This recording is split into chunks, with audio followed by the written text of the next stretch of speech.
What's up? Thanks for joining me today. This is my Mohican 100 video, and sort of like some of my previous videos, I'm going to jump in and explain a few things that didn't get explained well in the moment, but most of this video is going to be race footage and all of that. So with all that said, let's get going. It's finally started to get to some actual hills around here. Okay. Here we are, packet pickup. Either leg. Oh, anklet. Yeah, for your chip. Okay, interesting. We got this anklet that we have to wear, plus a bib. That's crazy. What I'm doing right now is grabbing my drop bag for covered bridge, but I have to put my number on it. So, find a marker. And my number is 31. There we go, covered bridge, 31. It's 7 p.m. Just checked into my hotel room, got everything in here. Just kind of got my computer out, gonna be responding to some YouTube comments right now. I don't really have a whole lot of stuff to get ready since I took so much time like prepping yesterday and this morning. Everything's done, ready to go. I'm gonna double check the settings on my Phoenix 7 and make sure that everything is like exactly how I want it to be for this race. Because every once in a while that changes, but you know, like the data screens and stuff like that. So yeah, I'd like to be in bed by 8 o'clock. I know I'm not gonna fall asleep till probably like 10 or midnight, but as long as I'm laying down, that's good. The plan is to leave the hotel at 4 a.m. because the race starts at 5, and it's about a 30-minute drive.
Ladies and gentlemen, it's time to go. We're headed out. Got my pack on, got my drop bag. This is actually happening. We're actually doing this.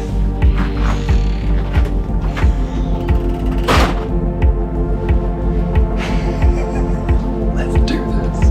Oh.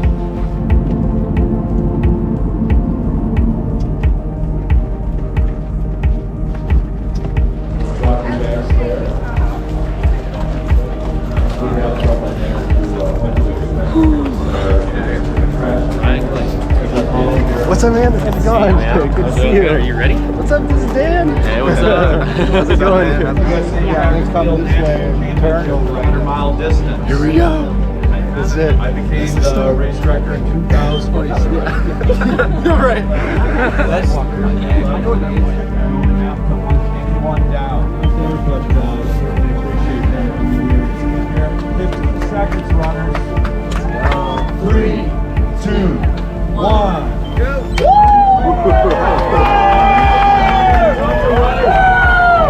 Good luck, be safe.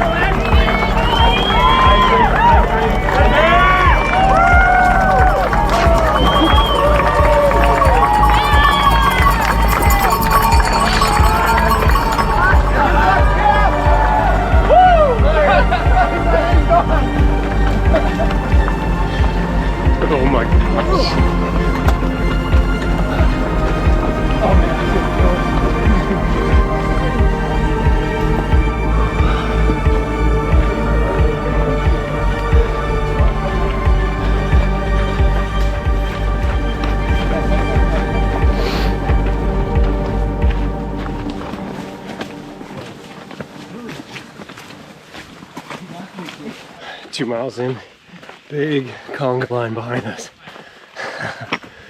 And in front.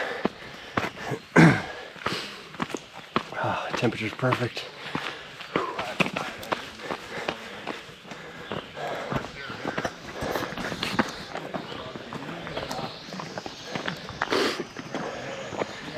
All right, sun's up. John and I are just hitting 5 miles.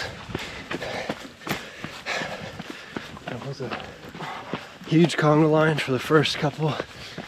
And now we're pretty much in the open. First aid station done. A little over 6 miles.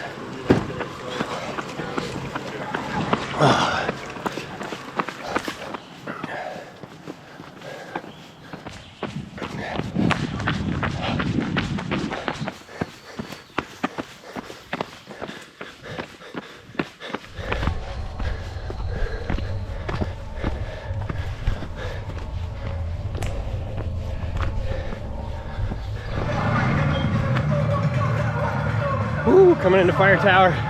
Yeah. Hey, how's it going, man? Good. Hey, what's up, man? How's it going? Hey, how you doing? Good to see you. All right, 11 miles in, 2.5 hours. Feeling good. Temperatures are like perfect. Sweating quite a bit, even though it's pretty cool. Man, I've had some like allergies like kick in massively after Gnawbone, and they've been going crazy. There he is. We're coming up on 14.5 miles almost. Been going through a little bit of mud here. We've got this section right here that like cuts through this guy's property, and he's got these fences up on the trail so you don't go off trail. Oh boy. Yeah. That sucks.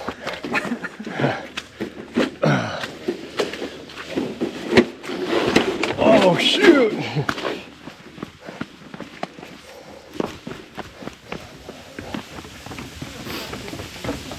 Oh, this part's so cool.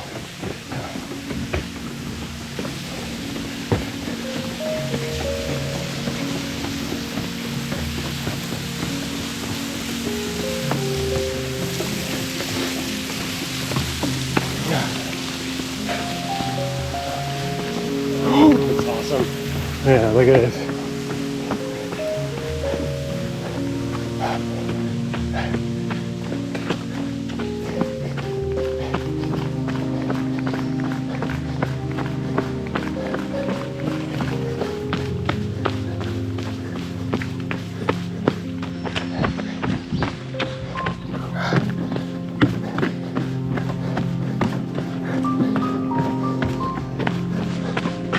Oh, this is a fun section that's all off trail. Well, for the most part. Woo!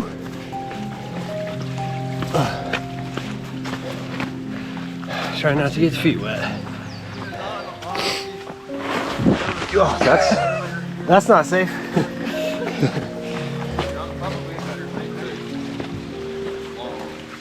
As for the shoes, I know everyone wants to know, how did the Hoka Tecton X do? And they did really awesome. Like, I really, really love these shoes.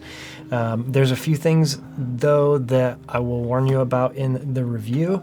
That should be the next video, or maybe the one right after. But as far as going 100 miles, these definitely can do it. Yeah, I don't know if there's a safe way through this one.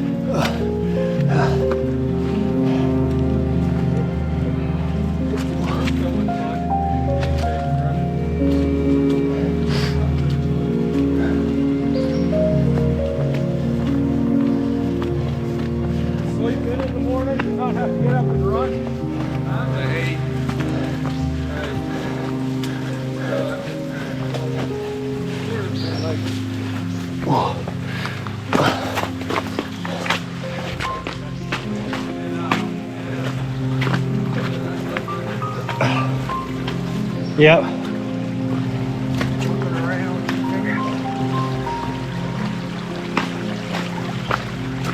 Oh, this section's always insane. It's crazy.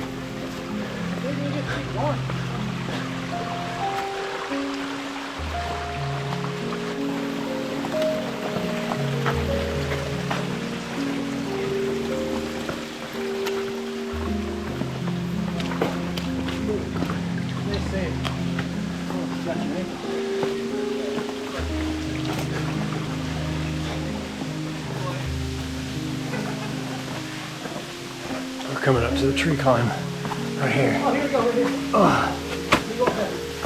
Oh, okay. Taking you so long, Jeff. Cool.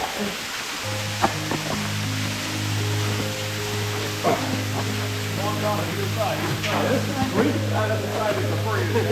Okay. Yeah, there's more. Away here, one or the other. Well, thanks for volunteering or something. Yeah, we got the photographer right there. You can smile if you want to. I know that guy. He's got a YouTube channel. Hey guys, other way, other way. Yo, that way. Oh, this way. I was just following him. Hey, Pete, there's one of the YouTubers, Ryan Clayton. He's filming right now. Great, keep it going.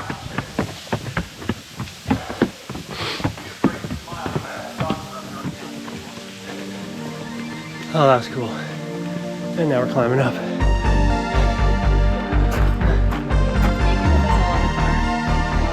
Yep. Almost 16 miles into the loop. We're headed down here. I forgot how short these steps are though.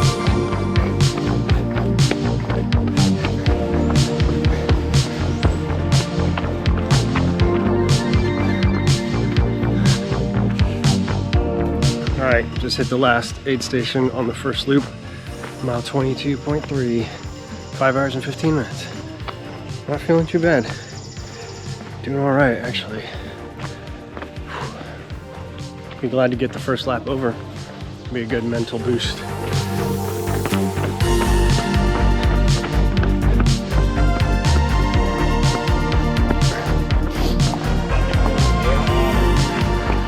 Whew. Here we come, finishing up loop 1. 6 hours and 25 minutes. Here it is. This loop is way better this year. Oh. Down there? Yeah, she's down there. How's it going? Good.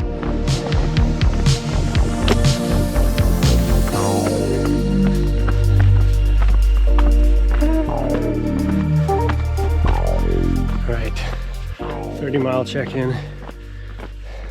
7 hours and 17 minutes. Starting to heat up too. It's getting hot in the sun.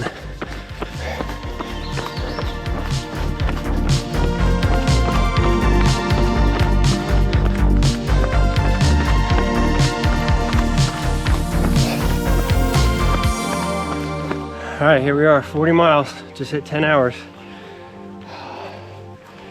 And yeah, climbing up this huge hill. Had a pretty low spot for about 10 miles, but might be coming out of it. We'll see. Look at this. Whoa.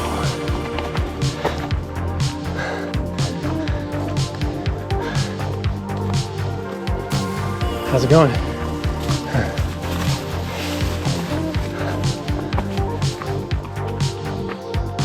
I'd take one of those. Yep. Up this hill. Well, made it 42 miles before I threw up. That was a lot of fun. Go ahead.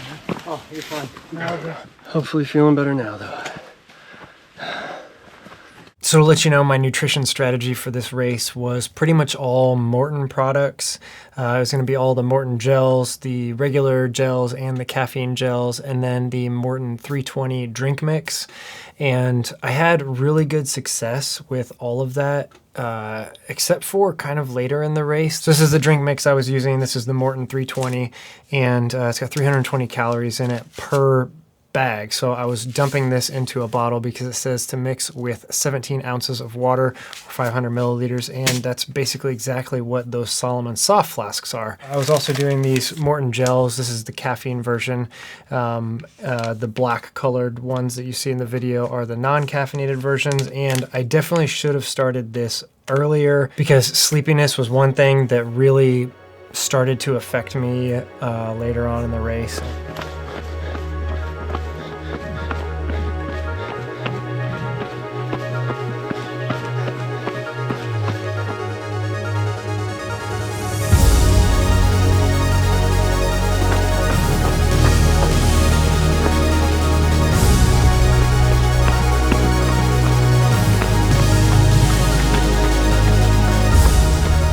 These problems that I was having started kind of multiplying on each other. The heat forced me to have a little bit of dehydration. The dehydration probably messed with my stomach, and it also messed with my sleepiness. Once my stomach went at mile 42, it was like there was that going on, so I was not getting any calories. I was dehydrated, and then that was compounding my sleepiness issue. And then once I got into the night, having to walk a lot because of not having calories was making me more sleepy, and to combat that you have to run, but in order to run I needed more calories and I couldn't eat because my stomach was messed up.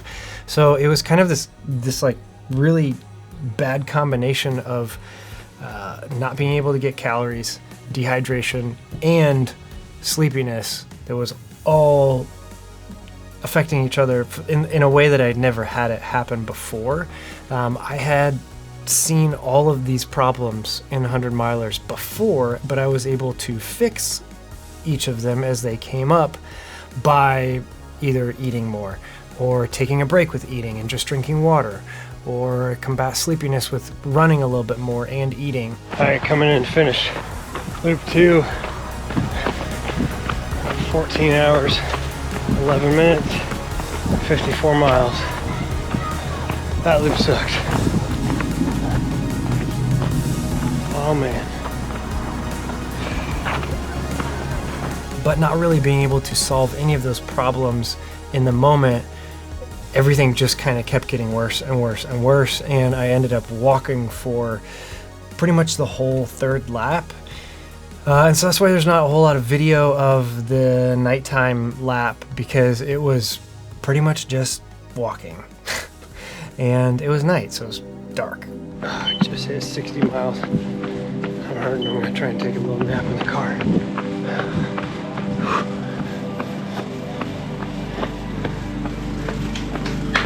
Want me to get you anything? No.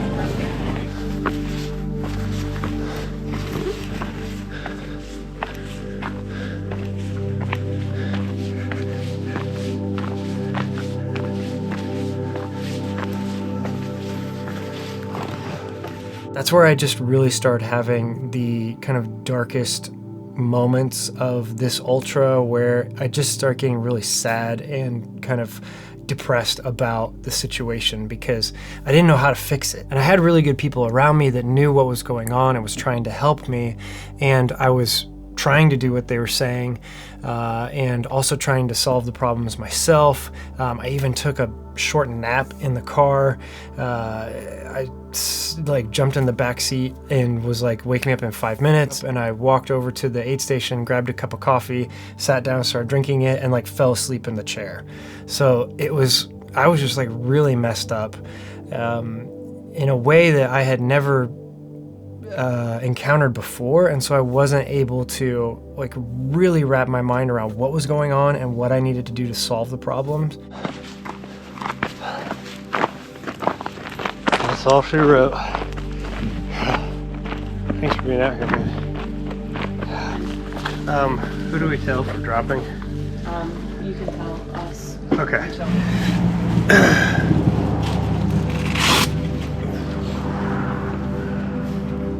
Food or anything? No, good. All right. Have a good night, Ryan. Thank you. Yeah. All right, that's it.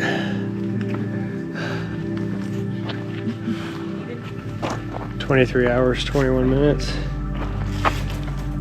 For the waffle, we've got 77.55 miles.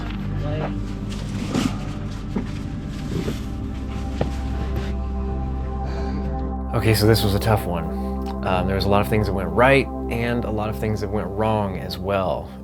And right after the race, like within 24 hours, I took a bunch of notes about things that I learned from this specific race. And so be sure to check out the next video because I'm gonna go through 7 things that I took away from this year's Mohican 100 DNF.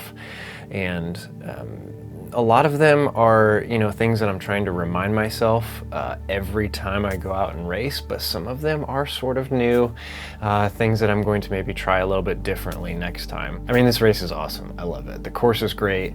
There's just enough climbing mixed in with a lot of runnable downhills and flats.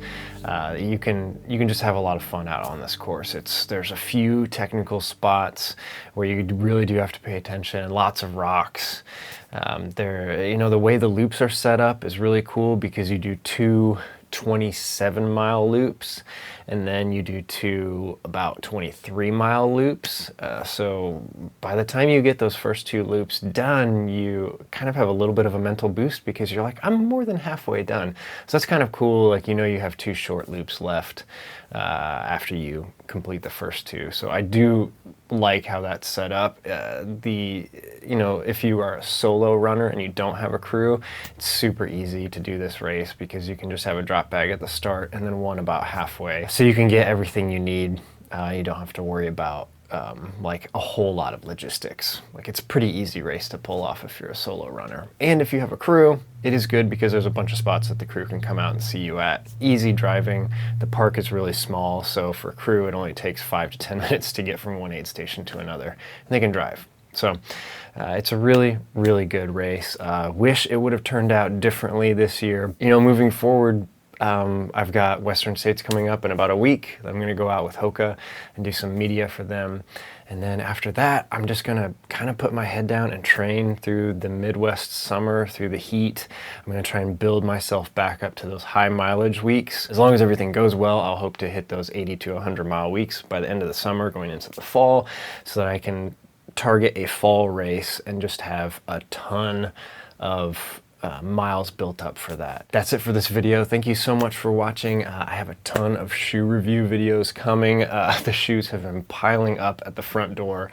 I'm not kidding. They're coming from everywhere, and you're really going to want to stick around to see all of these new shoes that I've got coming for reviews on the channel.